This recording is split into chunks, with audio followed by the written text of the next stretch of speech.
আমাদের প্রাইভেট ছুটি হয়ে গেছে, তো আমরা এখন যাচ্ছি বইমেলা, ঠিক আছে। তো কারণ এটা বইমেলাটা আমাদের একটা শীতকালে হয়, এবছর হচ্ছে গরমকালে। তো আমি প্রথম দিন গিয়ে দেখিয়েছিলাম বইমেলাতে, তো আজকে কত নম্বর দিন আমি ভুলে গেছি। আর আমার কাছে পাসও আছে, সেই জন্য আমরা চলে যাচ্ছি এখন বইমেলাতে সরাসরি। তো আমার সাথে আজকে আছে বিক্রম আর গুড্ডু, তো দেখতেই পাচ্ছ গুড্ডু আছে বিক্রমও আছে। তো আমরা এখন যাচ্ছি বইমেলা, তো দেখা হচ্ছে বন্ধুরা বইমেলার সামনে গিয়ে। গুড্ডু এখন কাছে টিকিট কাটতে বিক্রমের, আর আমার কাছে আছে পাস, আমি পাসে ঢুকবো বইমেলা গেলে ঠিক কিছুটা এরকম তারা। তো গুড্ডু টিকিট কাটতে দেখতে পাচ্ছ, টিকিট কাটা হয়ে গেছে, আমরা যাবো বইমেলার ভিতরে। আমার কাছে পাস আছে অনেক, মানে পাসের মজা আলাদা। ও ভাই সাহেব, ঢুকবো পাসটা দেবো।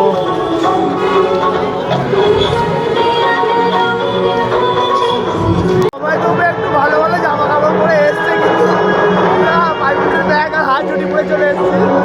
আর বন্ধুরা আসছে, দিকে দেখতেই পাচ্ছ বন্ধুরা আসছে। তো এখানে তো বন্ধুরা ওরও দেখা হয়ে গেল, দেখতেই পাচ্ছ। তো আমাদের শিবশঙ্কর ছেলেরা সব আছে এখানে, ঠিক আছে। দেখতেই পাচ্ছ এখন একটা বাচ্চা উঠছে ওপরে ভেবে। এই হচ্ছে রকেট ছেলে, এটা হচ্ছে আমাদের ছোটবেলা। আমরা ছোটবেলা যখন এরকমই ছিলাম, তখন আমাদের তারা বুজ খালিফা ছিল না, তখন মিকি মাউস ছিল, এখন এরকম তারা হয়ে গেছে। এই হচ্ছে আমাদের রকেট ছেলে, রকেট ছেলে যাই তো ভাবা দেওয়া হচ্ছে এখান থেকে, এই বলছে উঠতে।